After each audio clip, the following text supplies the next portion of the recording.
ஓம் கணேசாய நமக. பணிவறந்த வணக்கத்துடன் உங்கள் யோகா விஜய். 2025 புத்தாண்டு நல்வாழ்த்துக்கள் துலாம் ராசி அன்பர்களுக்கு.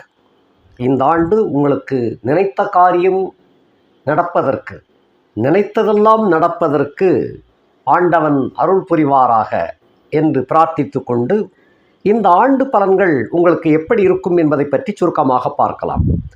இந்த ஆண்டு துவக்கத்தில், அதாவது 1/1/2025 ஆண்டு பிறக்கின்ற ஆண்டு, வானமண்டலத்தில் கிரக கூட்டங்கள்லாம் எப்படி இருக்கிறாங்க அப்படின்னு பார்த்தோம்னா, உங்கள் ராசி சுத்தமாக இருக்கிறது, உங்களுடைய 2ஆம் வீடும் சுத்தமாக இருக்கிறது, 3ஆம் இடத்துல சூரியன் சந்திரன் புதன், 4ஆம் வீடு சுத்தம், 5ஆம் இடத்திலே சுக்கிரனோடு கூடிய சனி, 6ஆம் வீட்டிலே ராகு, 7 சுத்தம், 8ஆம் இடத்திலே வக்ர குரு, 9 சுத்தம், 10ஆம் இடத்திலே நீச்சமடைந்த செவ்வாய் வக்ரமாக இருக்கின்றார், 11 சுத்தம், 12ஆம் இடத்திலே கன்னிக்கேது.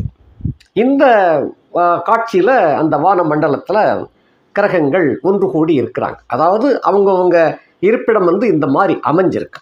இதை வைத்துத்தான் ஒரு குழந்தை பிறக்கிறச்சே இப்படித்தான் ஜாதகம் கணிக்கணும். இதில் லக்னம் என்பதை கொண்டு வரணும். அவங்க நம்ம ஜாதகத்தை கணிக்கும் பொழுது அன்றைய தினம் என்ன லக்னம் உதயமாகி இருக்கின்றது, அந்த ஜாதகனுடைய ஆன்மா எங்கே இருக்கிறது அப்படிங்கிறத பார்க்குறது தான் லக்னம். இப்போ நம்ம பொதுப்பலனாக பார்க்குறச்சே துலாம் என்பதையே நம்ம லக்னமாக கொண்டு பாவிக்கலாம். இந்த துலாம் ராசிக்காரர்களாகிய உங்களுக்கு லக்னேசனாகிய சுக்கிரன் எங்கே இருக்கிறாரு அப்படின்னு சொன்னால், லக்னத்துக்கு 5ஆம் இடத்துல, அதாவது பஞ்சமஸ்தானத்தில், பஞ்சமம் என்றால் அது புண்ணியஸ்தானம்னு பேர், பூர்வ புண்ணிய ஸ்தானத்தில் போய் லக்னேசன் அமைஞ்சிருக்கிறாரு. அவரோடு கூட அந்த பஞ்சமாதிபதி சனியும் அங்கே இருக்கின்றார். ஆகையினால இந்த ஆண்டு உங்களுக்கு தொட்டது தொலங்கும் விளங்கும் விருத்தியாகும். அப்படிப்பட்ட ஒரு யோகத்தில் அந்த லக்னேசன் அங்கே ஆட்சி மூலத்திரிகோணமாக இருக்கக்கூடிய பஞ்சமாதிபதியோடு அந்த பூர்வ புண்ணியாதிபதியோடு இந்த சுக்கிரன் சேர்ந்து இருக்கின்ற காலம். சுக்கிரனும் சனி என்ன அப்படின்னு சொன்னால், இவங்கெல்லாம் ஒரு புருஷ முண்டாட்டி போல அப்படிம்பாங்க. அந்த சுக்கிரன் மனைவியாகவும் சனி கணவனாகவும் அந்த மாதிரி அந்த சித்தரித்து காட்டுவார்கள் ஜோதிட சாஸ்திரத்தில்.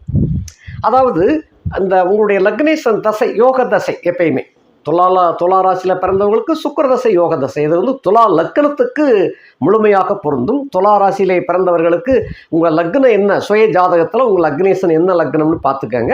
அந்த லக்னேசன் என்பது எப்பயுமே யோகத்தை தான் கொடுப்பார். எந்த லக்னமானாலும் லக்னேசன் யோகத்தை தான் கொடுக்க வேண்டும். அந்த மாதிரி கணக்கின்படி துலா ராசியை துலா லக்கணமாக பாவிச்சு நம்ம பார்த்துக்கிட்டு இருக்கிறோம். அப்போ இந்த துலா ராசிக்கு அதிபதி ஆகிய இந்த சுக்கிரன் 5ஆம் இடத்துல இருக்கிறாரு. இவர் காம சுகத்திற்கு அதிபதி. காமம் என்பது தாம்பத்திய சுகம், ஆண் பெண் சுவையை ருசிகரமாக கொடுக்கக்கூடிய ஒரு கிரகம் தான் சுக்கிரன். இந்த காந்த சக்தி இவரிடம் அதிகமாக இருக்கும். காந்த சக்தின்னா அந்த ஆண் பெண் சுகத்துக்கு மட்டும்தான் நினைக்கப்படாது. ஒரு வாழ்க்கையில் கிடைக்கக்கூடிய சுகபோகங்கள், எல்லா சுகபோகங்கள்லாம் ஒருத்தருக்கு பெண்ணு கிடைச்சாதான் ரொம்ப சுகம், நல்ல யோகம்னு அவங்க சில பேர் நினச்சிருப்பாங்க. சில பேர் தங்க கட்டிகள் நிறையா கிடைக்கணும், அதை வச்சு நான் சொகுசாக வாழணும் அப்படின்னு நினைப்பாங்க. சில பேருக்கு புதிய புதிய கார்களாக வாங்கி குவிக்கணும்னு நினைப்பாங்க, அந்த காரில் பயணம் பண்ணணும்னு நினைப்பாங்க. சில பேர் விமானத்தில் பயணம் பண்ணணும். இப்படி ஒவ்வொருத்தருக்கும் ஒவ்வொரு ஆசை இருக்கும். ஸ்வீட் கடைக்கு போனோம்னா ஸ்வீட் எல்லாமே ஸ்வீட் தான், பட்சே ஒன்றுக்கும் வித்தியாசம் வச்சுருப்பாங்க. இது ஜாங்கிரிம்பாங்க, அது லட்டும்பாங்க, அது அல்வாம்பாங்க. இந்த மாதிரி ஒன்றுக்கும் ஒவ்வொரு விதம், பட்சே எல்லாமே ஸ்வீட்டு அப்படின்னு தான் பேர். சாக்லேட்டும் அதுவும் ஸ்வீட்டு தான். பட்சே ஸ்வீட்டு என்பது ஒவ்வொரு விதத்தில் இருக்கும். அதுபோல தான் சுகம் என்பது அவளுக்கு சுகம் என்பது எப்படி இருக்கும் அப்படின்னு சொன்னால் அவங்களுடைய மனநிலையை பொறுத்தது இது. ஆக அந்த மாதிரியாக சுக்கிரன் வலித்து இருக்கக்கூடியவர்களுக்கு, அதாவது வல்லமையோடு இருக்கக்கூடியவர்களுக்கு அந்த சுகபோகங்கள் அவங்களுடைய என்ன மனம் நாடுகின்றதோ அதை கொடுப்பார். என்ன மனம் நாடுகின்றது என்பது இங்கே சந்திரனையும் சேர்த்து சொல்ல வேண்டும். மனம் என்பது சந்திரன். அது உங்களுக்கு 10ஆம் வீடாக கூடிக்கொண்டிருக்கின்றது. 10ஆம் இடத்துக்கு ஆதிபத்தியம் வகிக்கின்ற சந்திரன். 10ஆம் வீடு என்பது தொழில், அதாவது ஜீவிதம் என்று சொல்லக்கூடிய வீடு. அப்போ தொழில், உத்தியோகம், வியாபாரத்தின் மூலமாக அந்த சம்பாத்தியங்களை பெற்று அனுபவிக்கக்கூடிய யோகம் இந்த ஆண்டு இருக்கின்றது. அதன் மூலமாக அந்த வருவாயை பெருக்குவதன் மூலமாக உங்களுடைய ஆசைகளை நிறைவேற்றி கொள்ளக்கூடிய ஒரு ஆண்டாக இது நடக்கும். ஏனென்றால் பூர்வ புண்ணியம் செஞ்சிருந்தா தான் இதெல்லாம் கிடைக்கும். பூர்வ புண்ணியாதிபதி சனி தன் சொந்த வீட்டில் ஆட்சி மூலத்திரிகோணமாக இருக்கின்றார். இந்த ஆண்டு சனிப்பெயர்ச்சி கிடையாது. முதல்ல அதையும் கொஞ்சம் புரிஞ்சுக்காங்க. நிறைய பேர் இந்த ஆண்டில் சனிப்பெயர்ச்சி ஆயிடுது அப்படின்னு நினச்சிக்கிட்டு இருக்கிறாங்க. அது கும்பத்தில் தான் இருப்பார். 2026 ஆண்டு மார்ச் மாதம் 2026 ஆண்டு மார்ச் மாதம் 6ஆம் தேதி தான் சனிப்பெயர்ச்சி, உண்மையான சனிப்பெயர்ச்சி நடைபெறப் போகின்றது. ஆகையினால அது சனி உங்களுக்கு 26 மார்ச் 6ஆம் தேதி வரைக்கும் சனி ஆட்சி மூல திரிகோணமாகத்தான் இருப்பார். அதே வீட்டில் தான் இருப்பார், கும்பத்தில் தான் இருப்பார். ஆகையினால கும்பம் என்பது உங்களுக்கு 5ஆம் வீடு. 5ஆம் இடத்திலே உள்ள சனி ஆட்சி மூல திரிகோணமாக இருந்து அவரோடு சுக்கிரன் கூடியிருக்கின்ற காரணத்தினாலே துலா ராசியிலே பிறந்தவர்களுக்கு இந்த ஆண்டு நினைத்ததை அனுபவித்துக் கொள்ளக்கூடிய ஒரு வாய்ப்பாக இந்த ஆண்டு மலர்கின்றது. சுக்கிரனோடு சனி கூடியிருக்கின்றார். சுக்கிரனோடு சனி கூடியிருக்கின்றார் அப்படின்னு சொன்னாலே, இப்போ நான் ஏற்கனவே சொன்னேன், கணவன் மனைவி, ஆண் பெண் சுகம் அப்படின்னு சொன்னேன். இந்த சுகமும் துலா ராசிக்காரர்களுக்கு வெகு விமரிசையாக சிறப்பாக நடக்கும் அப்படிங்கிறது ஒரு யோகம். இந்த சுக்கிரனையும் சனியையும் என்ன செய்யுதுன்னு சொன்னால், 2-7க்கு அதிபதியாகிய செவ்வாய், நீசம் அடைந்த செவ்வாய் வக்கரமாகி வக்கர பார்வையாக அந்த சுக்கிரனையும் சனியையும் பார்க்கின்றார்.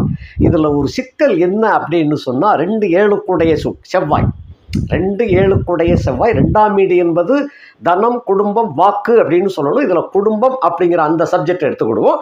7ஆம் வீடு என்பது நண்பர்கள், மனைவி, கூட்டாளிகள்னு எடுத்துக்கிடுவோம். இதில் மனைவியை எடுத்துக்கொள்ளும். இந்த மனைவி இந்த இடத்துல குடும்பம். 2-7க்குடைய செவ்வாய் 10ஆம் இடத்துல போய் நீசமானால் அது நல்லது.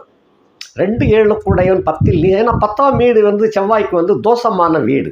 அப்போ மனைவிக்கு ஏதாவது தோஷம் ஏற்பட்டு ஏதாவது கெட்டு போயிடும், அதாவது வாழ்க்கையில் ஏதாவது அசம்பாவிதம் ஏற்பட்டும்னு சொல்லக்கூடிய அளவில் இருக்கிறச்சே அந்த செவ்வாய் வக்கரமாகிவிட்டார். அந்த வக்கரம் ஆகிவிட்ட காரணத்தினாலே மனைவி தப்பித்துக் கொள்வார். பட்சே மனைவிக்கு ஏதாவது கண்டம் விலகக்கூடிய ஒரு வாய்ப்பு இருக்கின்றது. இந்த ஆண்டில் ரொம்ப கவனமாக நடந்து கொள்ள வேண்டும். குறிப்பாக செவ்வாய் கடகத்தில் நீசம் பெற்று இருக்கின்ற காரணத்தினாலே ஜலம் அண்டு மின்சாரம், நெருப்பு, இந்த 2 துறைகளில் ஏதாவது ஒன்றின் மூலமாக மனைவிக்கு கொஞ்சம் சிக்கல் ஏற்பட்டு விலகும் என்று இருக்கின்றது. ரொம்ப ரொம்ப கவனமாக இருக்க வேண்டும். சில பெண்கள் இந்த வண்டியில் 2 வீலரில் பயணிக்கும் போது துப்பட்டா கொஞ்சம் விட்டுருந்தாங்க. அது அந்த மாதிரியெல்லாம் இப்படி இருக்குது. சில சமயங்களில் அந்த ஈரக்கசிவான நேரத்தில் அந்த சுவிட்ச் ஆன் பண்ணுறது செய்கிறது, இதுலேயும் கொஞ்சம் கவனமாக இருக்க வேண்டும். இந்த எது கவனமாக இருக்கணும் அப்படிங்கிறதையும் சொல்லி, அந்த சம்மந்தப்பட்ட மின்சாரம், அதே போல் வீட்டுக்குள்ளேயே தண்ணி சிந்தி கிடக்கும், அதை கவனிக்காமல் கொஞ்சம் வேகமாக நடந்து செல்லும் பொழுது ஏதாவது இந்த மாதிரியாக இருக்கும். இதெல்லாம் கொஞ்சம் உதாரணத்துக்காக சொல்கிறேன். இதை கண்டு பயந்துட வேண்டாம். அதாவது சின்ன சின்ன சர்க்கிள்கள் கூட கொஞ்சம் எச்சரிக்கையாக இருக்க வேண்டும் அப்படிங்கிறதுக்காக இதை உங்களுக்கு எடுத்து சொல்கிறேன். இது ஒரு பக்கம் இருக்க, இந்த சுக்கிரனையும் சனியையும் இந்த செவ்வாய் வக்கர செவ்வாய் பார்த்து கொண்டிருக்கின்ற காரணத்தினாலையும், அதே போல் 8ஆம் இடத்துல குரு வக்கரிச்சு இருக்கின்ற காரணத்தினால் இந்த கிரக அமைப்புகள் என்ன அப்படின்னு சொன்னால், தன்னை விட வயது மூத்த பெண் தொடர்பு ஏற்படக்கூடிய வாய்ப்பு, അല്ലെങ്കിൽ கணவனை இழந்த பெண்களுடைய தொடர்பு ஏற்படக்கூடிய ஒரு வாய்ப்பு உண்டாகும். இவைகளில் ரொம்ப கவனமாக இருந்து அதில் பிடிகொடுக்காமல் நழுவிக்கொள்வது நல்லது. இன்னும் சொல்லப்போனால், இன்னும் சில பேருக்கு இந்த பெண் பார்த்துக்கிட்டு இருப்பாங்க, முதல் கல்யாணத்துக்காக பெண் பார்ப்பாங்க, அதில் ஏமாந்து போய் விடக்கூடிய ஒரு சாத்தியங்களும் உண்டு. ஜாதகத்தையெல்லாம் கொஞ்சம் அலசி ஆராய்ந்து பார்த்து திருமணம் ஏற்பாடு செய்ய வேண்டும். அது இல்லாமல் கொஞ்சம் விட்டுட்டீங்கன்னு சொன்னால் அது எங்கேயோ ஒரு இடத்துல போய் தப்பு நிற்கும். ஜாதகத்தை சரியாக பார்க்காம அவசர கோலத்தில் பார்த்து திருமணம் பண்ணி கடைசியில் திருமணம் பண்ணினதுக்கப்புறம் தெரிஞ்சு பிரயோஜனம் இல்லை. அதனால் இதெல்லாம் கொஞ்சம் கேர்ஃபுல்லாக இருந்து கொள்ள வேண்டும். இவைகளில் தடுமாற்றம் ஏற்படாமல் பார்த்து கொள்வது ரொம்ப சிறப்பு. அதாவது நிதானம் வேணும். இப்போ துளாராசிக்காரங்க குறிப்பாக சுவாதி நட்சத்திரத்தில் பிறந்தவங்க அவசர புத்தி இருக்கும் நிறையா. அது இமோஷனல் அப்படிங்கிறது கொஞ்சம் அதிகமாகவே இருக்கும்.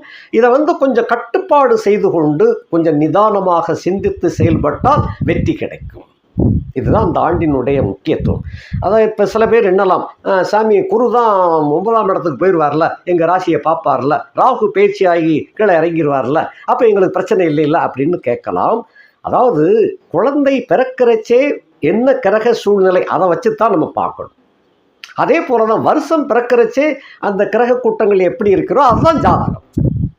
அந்த துலா ராசிக்காரர்களுக்கு உண்டான ஜாதக அமைப்பு இதுதான். ஆகையினாலே எல்லாமே வெற்றி கொடி காட்டி கொண்டு வரக்கூடிய கட்டத்தில் இந்த பெண் சபலம் என்பது கொஞ்சம் சிக்கலில் போய் மாட்டி விட்டுறக்கூடாது. அது திருமணத்தில் கூட நீங்கள் கொஞ்சம் கவனமாக இருங்க அப்படின்னு நான் சொல்லுவேன். திருமணம் பண்ணக்கூடிய வாழ் இந்த பெண்ணே கிடைக்காம அலைஞ்சு தெரிஞ்சு கடைசியில் ஒரு பெண் நல்லபடியாக அமைஞ்சிருக்கு அப்படின்னு சொல்லும்போது அவசர கோலத்தில் திருமண பொருத்தம் பார்த்து செய்து விட வேண்டாம். ஒரு தடவைக்கு 4 தடவை யோஜனை பண்ணி செஞ்சு அந்த ஜாதகம் சரியா இருக்குதா இல்லையாங்கிறதெல்லாம் பார்த்து செய்யுங்க. இதுதான் முக்கியமான கட்டம். வாழ்க்கையில் இதுதான் முக்கியமான கட்டம். இதில் கொஞ்சம் கோட்டை விட்டாச்சுன்னா வாழ்க்கை மொத்தத்தில் சரிவாகிவிடும். இதை ஒன்றை கொஞ்சம் கவனமாக எடுத்துக்கொள்வது நல்லதாக. 1ஆம் இடத்துக்குரியவன் 5ஆம் இடத்திலே அமர்ந்தால் நீங்கள் நினைத்த காரியத்தில் உத்தியோகத்தில், தொழிலில், வியாபாரத்தில் அருமையாக சம்பாத்தியம் கொடுக்கக்கூடிய ஆண்டு இந்த ஆண்டு. அதில் பகவான் உங்களில் கை வைக்கலாம். பதிலாக உங்களுக்கு வரவுகளை எல்லாம் அள்ளி கொடுத்துட்டு சின்ன சின்ன சோதனைகளை கொடுப்பது போல பெண்கள் விஷயத்தில் கொஞ்சம் சோதித்து பார்ப்பாரு. உஷாராக இருப்பது நல்லது. இந்த உஷாராக இருந்துக்கங்க. அதுக்கு தான் நான் சின்ன சின்ன உதாரணங்கள்லாம் காட்டியிருக்கிறேன். அடுத்து 8க்குரியவன் 5ஆம் இடத்துல இருக்கிறான். 1ஆம் இடத்துக்குரியவன் எவனோ அவன் தான் 8ஆம் இடத்துக்குரியவன். ஆக சத்துருக்கள் இந்த இடத்துல அவங்களுக்கும் சில சிக்கல்கள் ஏற்பட்டு உங்களிடம் ஒன்று சரண்டர் ஆகணும், அல்லங்கள் உங்களை விட்டு பிரியக்கூடிய கட்டமாக சேரும். உங்களுடைய சத்துருக்கள் உங்களை விட்டு பிரியக்கூடிய காலகட்டம் நெருங்கி விட்டது. அடுத்தபடியாக 2-7 அதிபதி ஆகிய செவ்வாய் 10ஆம் இடத்துல, பொதுவாக 7 கூடையவன் 10ல் இருந்தாலே தோஷம்னு தான் அர்த்தம். ஒரு மனைவி போய் இன்னொரு மனைவி வருவா அப்படிங்கிறது தான் தோஷம், கலஸ்திர தோஷம்னு அர்த்தம். அவர் அங்கே நீசப்பட்டதுனால ஒன்றும் தோஷம் இல்லைன்னு சொல்லும்போது வக்ரம் ஆகிவிட்டார். வக்ரமானதுனால கொஞ்சம் கவனமாக இருந்து கொள்ள வேண்டும். நண்பர்கள், அதாவது அந்த கூட்டு வியாபாரம் செய்யக்கூடிய நண்பர்கள் உங்களை விட்டு கலண்டுருவாங்க. அதனால் கூட்டு வியாபாரம் செய்யக்கூடியவர்கள் ரொம்ப கவனமாக இருப்பது நல்லது. அதாவது எல்லாமே வெற்றியாகும். கடைசியில் அவங்க ஒரு முக்கியமான ஒரு இதில் உங்களை தள்ளி விட்டுட்டு கடன் சுமையெல்லாம் உங்களுக்கு சுமத்திட்டு அவங்க தப்பிச்சு எஸ்கேப் ஆகிடலாம். இந்த மாதிரி இருக்குது. கொஞ்சம் கூட்டு வியாபாரம் செய்யக்கூடியவர்கள் கொஞ்சம் தவிர்ப்பது நல்லது. 2 கூடையவன் 10ஆம் இடத்துல இருக்கின்ற காரணத்தினாலே வரவுகளுக்கு பஞ்சம் இருக்காது. நீங்கள் எந்த துறையை தொட்டாலும் தொட்டது தொலங்கும் விளங்கும் விருத்தியாகும். நல்ல யோகமாக இருக்கும். அதாவது பணப்பஞ்சம் என்பது இருக்காது. தன வரவுகள் நிறைய தேடி வரும். சந்தர்ப்பங்கள் அதிகமாக கிடைக்கும். உங்களுடைய ப்ராடக்ட் எல்லாம் நல்லா விற்பனையாகும். அதே போல் உத்தியோகத்தில் உள்ளவர்களுக்கு நல்ல சம்பளத்தை எதிர்பார்க்கலாம். உங்களுக்கு திறமைக்கேற்ற சம்பளம் எல்லாம் ஊதிய உயர்வு நிறைய கிடைக்கும். உத்தியோக பணியில் உள்ளவர்களுக்கு ப்ரமோஷன் கிடைக்கக்கூடிய ஒரு யோகமும் இந்த ஆண்டிலே இருக்கின்றது. அடுத்தபடியாக சொன்ன வாக்கை காப்பாற்றக்கூடிய திராணி உங்களுக்கு வந்துவிட்டது. அதே போல் 3-6 அதிபதி ஆகிய குரு பகவான் 8ஆம் இடத்துல வக்கரிச்சு உட்கார்ந்துருக்கிறதுனால கடன்கள் இந்த ஆண்டு கிட்டத்தட்ட 90% கடன்கள் அடையக்கூடிய ஒரு வாய்ப்பு அருமையாக இருக்குது.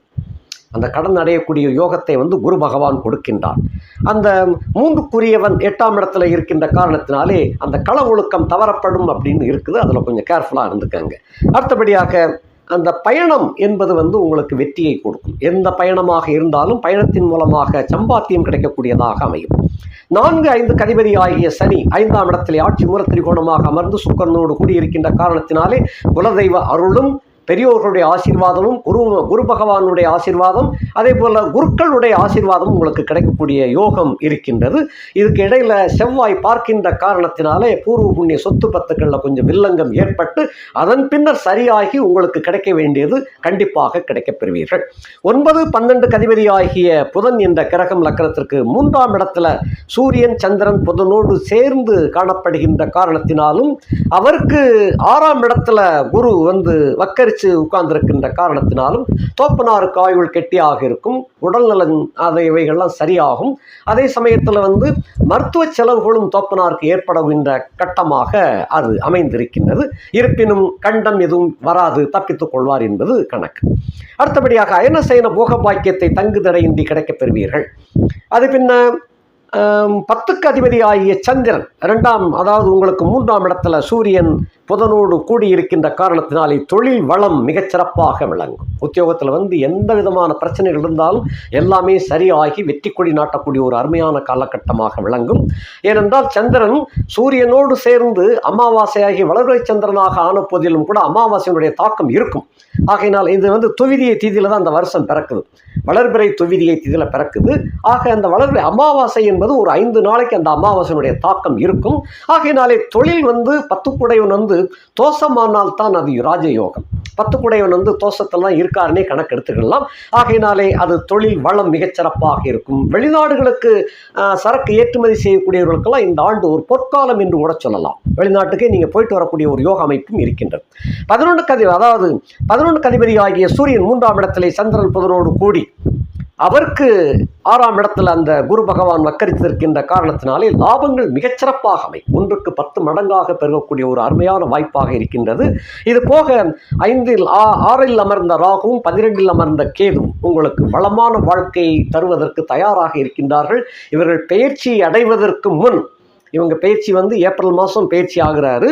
இந்த பயிற்சி அடைவதற்கு முன்பாக ஏதாவது ஒரு நல்ல யோகத்தை காட்டி கொடுத்து தான் அவங்க பயிற்சி ஆவாங்க. அப்படிப்பட்ட யோக அமைப்பில் இருக்கின்றது.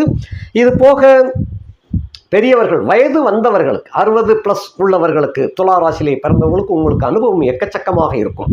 ஏனென்றால் பல இடங்களையும் சஞ்சாரம் செய்துவிட்டு வந்த உங்களுக்கு, இந்த துலா ராசியில் பிறந்தவங்கள்லாம் நிறைய சஞ்சாரம் செஞ்சுருப்பாங்க. குறிப்பாக ஒரு குறிப்பிட்ட இடத்த சொல்லி அந்த இடத்துல இன்னார் இருப்பார் அப்படின்னு ரொம்ப ஞாபகமாக கரெக்டாக சொல்லுவாங்க. அந்த துருவி ஆராய்ந்து எல்லாம் மனசில் வச்சு பதிஞ்சு வச்சுருப்பாங்க. அவைகள் மூலமாக எந்த வீட்டில், எந்த இடத்துல, எந்த தெருவில் இப்படியெல்லாம் இருக்கிறாங்க செய்கிறாங்களோ அது அச்சு ஆணியாக அப்பட்டமாக பக்கத்தில் இருந்து பார்த்ததுலேயும் சொல்லுவாங்க. அவ்வளவு ஞாபக சக்தி இருக்கும் உங்களுக்கு. அப்படிப்பட்ட உங்களுக்கு இந்த கடந்த காலத்தில் சில பிரச்சனைகளால் உங்களுக்கு உடல் வலி, உடல் வேதனைகள்லாம் இருந்தது. இந்த பிறக்கின்ற ஆண்டு வந்து உங்களுக்கு வந்து கிட்டத்தட்ட மே மாதத்திலிருந்து உடல் ஆரோக்கியம் ரொம்ப சிறப்பாக இருக்கும். மருந்து மாத்திரைகள் ரொம்ப குறைந்து விடும். ஆகையினால கவலைகள் கொஞ்சம் கொஞ்சமாக குறையும், மன நிம்மதி கொஞ்சம் கொஞ்சமாக கூடும். ஆகையினால எதை பற்றியும் கவலைப்படாமல் பேரன் பேத்திகளோடு சேர்ந்து வாழக்கூடிய பாக்கியம் சில பேருக்கு இருக்கும், சில பேருக்கு கிட்டாது. அவள் வந்து வெளிநாடும் வெளி மாநிலமும் இருப்பாங்க. நீங்கள் தனிமையிலே இருக்கக்கூடிய உணர்வுகள் இருந்தால் அக்கம் பக்கத்தில் உள்ளவர்களோடு சகஜமாக இருந்து உங்களுடைய வாழ்க்கை பொழுதை வந்து சந்தோஷமாக கழிக்கக்கூடிய ஆண்டாக இந்த ஆண்டு இருக்கின்றது. எந்த விதமான பயமும் தேவையில்லை. இந்த ஆண்டு உங்களுக்கு மிகச்சிறப்பாக அமைந்திருக்கின்றது. ஆகையினாலே சந்தேகங்கள், அதே போல சில குழப்பங்கள், இவைகளெல்லாம் ஒத்தி வைத்துவிட்டு நீங்கள் பாட்டுக்கு உங்கள் வேலையை பார்த்துருங்க. புத்தகம் படித்தல், டிவி பார்க்குறதெல்லாம் கொஞ்சம் சுருக்கிட்டு புஸ்தகத்தை அதிகமாக படியுங்கள். உங்களுக்கு மனசு வந்து ரொம்ப லேசுவாக இருக்கும். ஆகையினாலே இவைகளெல்லாம் இந்த வயது வந்தவர்களுக்கு இந்த ஆண்டு வந்து மன நிம்மதி கிடைக்கின்ற ஒரு ஆண்டாக மலர்ந்திருக்கின்றது. உங்களுக்கு பொதுவாக ஸ்ரீரங்கம் கோவில் அல்லங்கில் கன்னியாகுமரி பகவதி அம்மன் கோவிலுக்கு ஒரு முறை வெள்ளிக்கிழமையாக இருக்கட்டும், அந்த கிழமையில் போய் தரிசனம் பண்ணினா அங்கே வந்து ஒரு 2 மணி நேரம் அங்கே இருந்தீங்கன்னு சொன்னால் அந்த ஆகர்ஷண சக்தி ரொம்ப கிடைக்கும். ஆக சுக்கிரனுடைய அந்த பவர் உங்களுக்கு கிடைக்கக்கூடியதாக இருக்கும். உடல் ஆரோக்கியம் நல்லபடியாக அமையும். அதே போல் சின்னஞ்சிறுசுகள், அதாவது கிட்டத்தட்ட சின்னஞ்சிறுசுகள்னு சொல்லக்கூடாது, மரியாதையாக சொல்லணும், சின்னஞ்சிறியவர்களுக்கு பொதுவாக படிக்கின்ற மாணவர்களுக்கு இந்த ஆண்டில் பொக்கிஷம் கிடைக்கக்கூடிய ஒரு அருமையான ஆண்டு. படிப்பில் வந்து அவ்வளவு கெட்டிக்காரத்தனம் காட்டுவீங்க. அந்த சுக்கிரனும் சனியும் அந்த 4-5 குடையவனாகி சனியோடு கூடிய சுக்கிரன் என்ற காரணத்தினாலே பெருமைப்படத்தக்க வகையிலே உங்களுடைய பள்ளிக்கூடத்திலேயோ கல்லூரிலேயோ நீங்கள் ஃபஸ்ட்டு ப்ரைஸ் வாங்கக்கூடிய அளவுக்கு உங்களுடைய கல்வித்துறை வந்து ரொம்ப சிறப்பாக விளங்குது. அதுக்கு அடுத்தபடியாக வேலை தேடும் இளைஞர்களுக்கு இந்த ஆண்டில் வந்து பெரிய உத்தியோகம் கிடைக்காவிட்டாலும் பரவாயில்லை, உங்களுக்கு சம்பளம், நிறைவான சம்பளம் கிடைக்கக்கூடிய ஒரு துறை, ஒரு தனியார் துறையில் கூட உங்களுக்கு நல்ல உத்தியோகம் கிடைத்துவிடும். அதே சமயத்தில் கொஞ்சம் தூரத்தில் நீங்கள் பணி செய்ய வேண்டிய நிலைமை ஏற்படும். உங்களுடைய குடும்பம் ஒரு பக்கம் இருக்கும், நீங்கள் வந்து தூராந்தேசமாத்தில் போய் நீங்கள் பணி செய்ய, சில பேருக்கு வந்து வெளிநாட்டில் போய் வேலை பார்க்கக்கூடிய ஒரு பாக்கியம் இருக்கின்றது. ஆகையினாலே சம்பளம், நீங்கள் எதிர்பார்க்கின்ற சம்பளம் கண்டிப்பாக கிடைக்கும். சில பிரச்சனைகளை எல்லாம் முதல் சம்பளத்திலே வாங்கி நீங்கள் சரி பண்ணக்கூடிய ஒரு அமைப்பாக இந்த ஆண்டு மலர்ந்திருக்கின்றது. அடுத்தபடியாக போட்டித் தேர்வு எழுதுகின்றவர்களுக்கு இந்த ஆண்டில் வந்து ஜூன் மாதத்துக்கு பிறகு ஆகஸ்ட் மாதத்துக்குள்ளே கண்டிப்பாக வெற்றி கிடைக்கும். எந்த போட்டித் தேர்வானாலும், அரசு தேர்வில் போட்டித் தேர்வு எழுதுகின்றவர்களுக்கு நிச்சயமாக ஜூன் முதல் ஆகஸ்ட், அதிகபட்சம் செப்டம்பருக்குள்ளே கண்டிப்பாக உத்தியோக வாய்ப்புகள் நிச்சயமாக அமையக்கூடியவர்களாக இருக்கின்றீர்கள். நீட்டு தேர்வு எழுதுகின்றவர்களுக்கு இந்த ஆண்டில் வந்து அருமையான வாய்ப்பு. நல்ல மார்க் எடுத்து டாப் 10ல் ஒருவராக நீங்கள் வந்து நல்ல காலேஜ் கிடைக்கக்கூடிய ஒரு அருமையான வாய்ப்பாக இருக்கின்றது. பயன்படுத்தி கொள்ளலாம். நல்ல படிப்பு நல்ல அருமையாக இருக்கின்றது. ஸ்போர்ட்ஸில் விளையாட்டு வீரர்கள் கூட இந்த ஆண்டில் வந்து ரொம்ப சிறப்பாக இருக்குது. ஃபர்ஸ்ட் ப்ரைஸ் எந்த நாட்டுக்கு போனாலும் வெற்றி அடையக்கூடிய ஒரு வாய்ப்பாக இருக்கின்றது. அடுத்தபடி அடுத்தபடியாக திருமண வயதில் உள்ளவர்களுக்கு திருமணத்தில் கொஞ்சம் எச்சரிக்கையாக பார்த்து செய்யுங்க. உங்களுடைய ஜாதகத்தில் வந்து தனது புத்தி எந்த தசை நடந்தாலும் தனது புத்தி நடக்கின்றதா என்பதை முதல்ல செக் பண்ணிக்கங்க. அதே போல் நீங்கள் வரன் பார்த்திருக்கின்ற அந்த பெண்ணுக்கும் அந்த தனது புத்தி ஏதாவது நடக்கின்றதா அப்படிங்கிறத கொஞ்சம் பார்த்துக்கங்க, செக் பண்ணிக்கங்க. 2 பேருக்கும் பாலருக்கும் சுய புத்தி நடக்கப்படாது. எந்த தசை நடந்தாலும் சரி சுய புத்தி நடக்கப்படாது. அதே போல் திருமண பொருத்தம் ஒரு தடவைக்கு 4 தடவை கொஞ்சம் நல்லபடியாக பார்த்து செய்யுங்க. இதில் வந்து ஏமாறக்கூடிய ஒரு வாய்ப்பு இருக்கின்றது. ஆகையினால கொஞ்சம் பொறுமையாக நிதானமாக இருந்தீங்கன்னா நல்லபடியாக பார்த்து ஜோசியர் சொல்லுவாங்க. அவசரப்படுத்தீங்கன்னு சொன்னால் அவரே கொஞ்சம் மிஸ் பண்ணி விட்டுருவார். ஆகையினால நிதானித்து கேட்டு பொறுமையாக ஏற்று செய்யுங்கள், அது நல்லது. அதே போல் குடும்ப சகிதத்தையும் நல்லபடியாக விசாரித்து திருமணம் செய்யுங்க. கிடைச்சா போதும் அப்படின்னு எதையும் போய் விழுந்துட வேண்டாம். இதுதான் ரொம்ப ரொம்ப எச்சரிக்கை. அதே போல் வயது மூத்த பெண்கள் சம்பந்தமாக ஒரு கான்டாக்ட் இருக்குது அப்படின்னு சொன்னால் கொஞ்சம் கேர்ஃபுல்லாக இருங்க, அதுதான் ரொம்ப முக்கியம். அதே போல் கணவனை இழந்த பெண்களாக இருப்பின் மரியாதையோடு பழகிக்கொள்ளுங்கள், அது வந்து உங்களுக்கு எப்பயுமே சிறப்பாக விளங்கும். தனிப்பட்ட விஷயமாக எங்கேயும் தனிமையில் போய் சந்திக்கக்கூடியதை வந்து தவிர்த்து விடுவது நல்லது. அடுத்தபடியாக இந்த திருமணம் ஆனவர்கள், அதாவது கிரகஸ்தன் அப்படின்னு சொல்லக்கூடிய திருமணமானவர்களுக்கு இந்த குடும்பத்தில் வந்து சுகபோகம் எப்படி இருக்கும் அப்படின்னு சொன்னால் அதெல்லாம் ஒன்றும் பிரச்சனை இல்லை. ஏற்கனவே தடைபட்டு போயிருந்தால் இந்த ஆண்டு பிறந்ததுலேருந்தே உங்களுக்கு ஆரம்பத்திலிருந்தே அருமையான சுகபோகங்கள் கிடைப்பதாக இருக்கின்றது. குடும்பம் நல்ல நிம்மதியாகவும் ஒரு கலகலப்பாகவும் செல்லக்கூடிய ஒரு ஆனந்தமாக இருக்கக்கூடிய ஒரு வீடாக அமையும் அந்த வீட்டில். ஆகையினாலே கணவன் மனைவி பிரச்சனைகள் கூட இந்த ஆண்டு டிசம்பர் 31 கழிஞ்சிருது. அதாவது 2024 டிசம்பர் 31 சண்டை சச்சரவுலாம் விலகி போயிடும். பிறக்கின்ற ஆண்டு உங்களுக்கு குடும்பம் சுபிட்சம் முன்னேறக்கூடியதாக இருக்கின்றது. ஆகையினாலே பெரும்பாலும் உங்களுக்கு இந்த ஆண்டு வந்து 95% நல்ல யோகமாக இருக்கின்றது. 5% நான் சொன்னவைகளில் எச்சரிக்கையாக இருந்து கொண்டால் 100க்கு 100% உங்களுக்கு யோகமாக விளங்கும். நன்றி, வணக்கம். மீண்டும் அந்த 2025ஆம் ஆண்டு நல்வாழ்த்துக்களை கூறிக்கொண்டு விடைபெறுகின்றேன். மீண்டும் அடுத்த ஒரு வீடியோவில் சந்திப்போம். நன்றி, வணக்கம்.